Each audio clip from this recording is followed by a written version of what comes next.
Hi, അസ്സലാമു അലൈക്കും.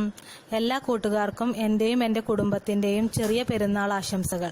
എല്ലാവരും പെരുന്നാൾക്ക് എന്തായാലും പായസം വെക്കും. അപ്പോൾ നമുക്ക് ഇന്നൊരു ഗോതമ്പ് പായസമായാലോ? ഇത് ഞാൻ തയ്യാറാക്കിയിട്ടുള്ളത് പശുവിൻ പാല് വെച്ചിട്ടാണ്.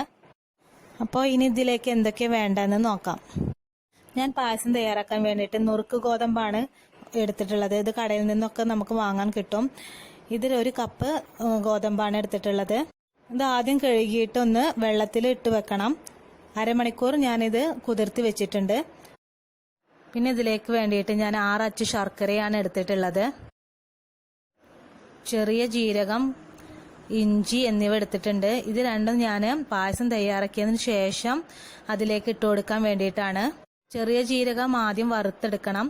പിന്നെ ഇഞ്ചിക്ക് പകരം ചുക്ക് പൗഡർ ഉണ്ടെങ്കിൽ അത് ഇട്ടാൽ മതി. എൻ്റെ കയ്യിലില്ലാത്തത് കൊണ്ട് ഞാൻ ഇഞ്ചി എടുത്ത് ചെറിയ കഷ്ണങ്ങളാക്കി വറുത്തെടുത്ത് അത് പൊടിച്ചിട്ടാണ് ഉപയോഗിച്ചിട്ടുള്ളത്.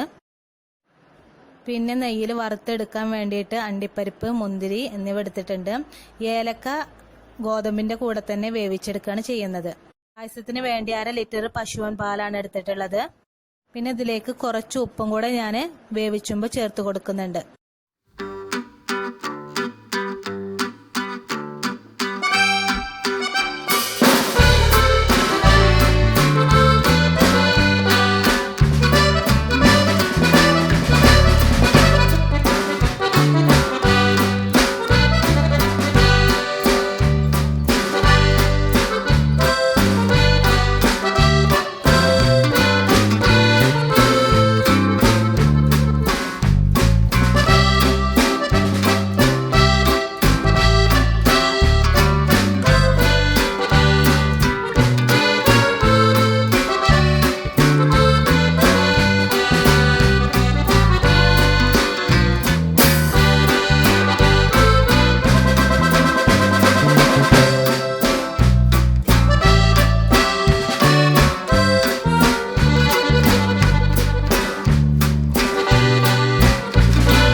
ശർക്കരപ്പാനി തിളച്ചതിന് ശേഷമാണ് നമ്മൾ പാൽ ഒഴിച്ചു കൊടുക്കുന്നത്.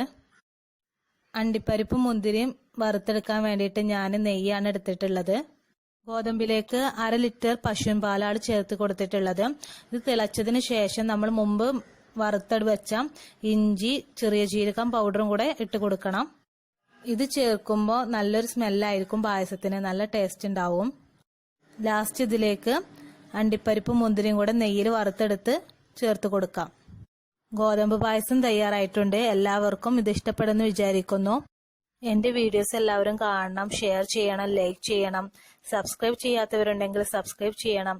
നിങ്ങളുടെ അഭിപ്രായങ്ങളെല്ലാം അറിയിക്കണം. താങ്ക്